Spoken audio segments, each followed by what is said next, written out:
Na versão bonitinha da história, Mandela foi o líder que lutou pela libertação dos negros na África do Sul. E, tirando os imbecis racistas, quem não é a favor da igualdade racial? O problema é que isso não é nem meia verdade no caso de Mandela. É uma distorção brutal do que realmente aconteceu na África do Sul. Mas vamos começar do começo? E podemos dizer que o começo da brutalidade foi em 1910, quando o apartheid foi institucionalizado. Apartheid é uma palavra do Afrikaner, idioma usado por lá, que define segregação.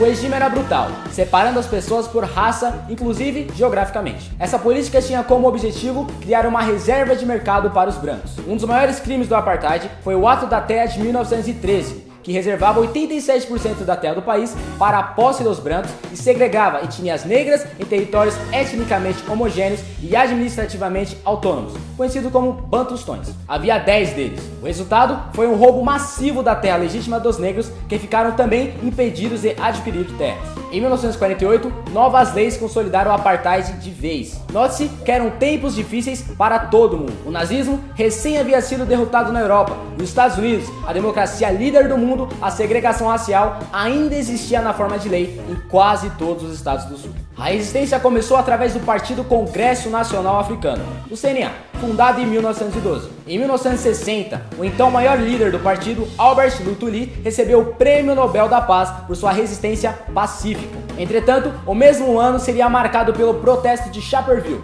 reprimido brutalmente pelo regime racista. Uma multidão de negros marchava contra a delegacia local, exigindo a liberação de presos que estavam lá exclusivamente por serem negros. A polícia abriu fogo, 69 manifestantes foram assassinados. E é aí que entra Nelson Mandela, um jovem terrorista descontente com os métodos pacíficos de Luthuli. Além de fazer parte do CNA, Mandela também era um destacado quadro do Partido Comunista da África do Sul, recebendo auxílio financeiro, treinamento militar e armamentos da União Soviética. Mandela aproveitou o trauma do massacre de Sharpeville para dar o salto rumo ao terrorismo explícito. Seus métodos: assassinato de negros dissidentes, uso de minas terrestres contra civis inocentes, incêndios contra comércios e realização de greves e boicotes mediante intimidações e torturas, inclusive de negros que não queriam aderir. Um membro do Partido Comunista da África do Sul, Joe Slovo, havia sido colega de Mandela em uma universidade. Coronel da KGB, sua ligação com Moscou se dava através da Zâmbia. Segundo diretivas do Kremlin, Mandela e Slovo fundaram em 1961 o MK, traduzido como Lança da Nação, o braço armado do CNA, cujo objetivo era uma revolução comunista,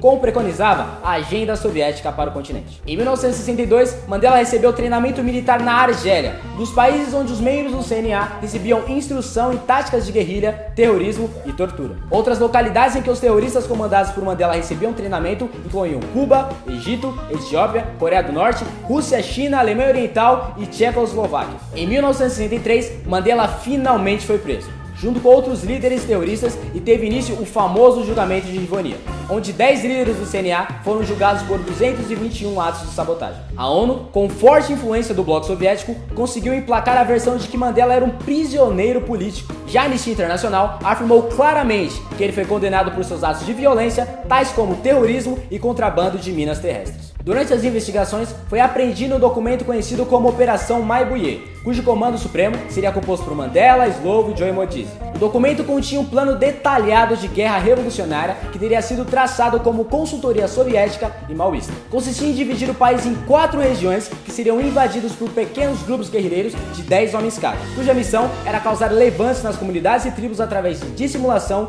e intimidação, conseguindo adeptos. Enquanto esses comandos trabalhariam os vilarejos, uma força convencional de 7.000 homens invadiria o país com o apoio dos sindicatos. Em outro documento que veio à tona em Rivonia, Mandela declarou que traidores e informantes devem ser brutalmente eliminados. Em 1990, o presidente da África do Sul, Frederick William de Klerk, um branco do Partido Nacional Africano, pôs fim à proibição do CNA. Libertou Mandela e conduziu à reconciliação do país. O trabalho de pacificação realizado por de Klerk lhe rendeu o Nobel da Paz, desgraçadamente dividido com o terrorista Mandela. O Mandela, que 26 anos após entrar na prisão, acabaria eleito presidente da África do Sul. Implantaria um regime autoritário, com espaço apenas para o seu CNA no poder e marcado por fortíssimas denúncias de corrupção, perseguição a opositores e concentração de poder econômico na mão dos oligarcas do regime. Mandela morreu deixando uma fortuna de alguns milhões de dólares, sem qualquer justificativa para o seu surgimento. Seu sucessor, Jacob Zuma, além de alegar que a AIDS era um problema exclusivo de homossexuais e que defendia o não uso da camisinha, foi recentemente afastado do poder pelo próprio partido após levar o país à falência com corrupção em larga escala. Zuma foi escolhido pelo próprio Mandela como seu herdeiro político. A luta contra o racismo era necessária? É óbvio que sim.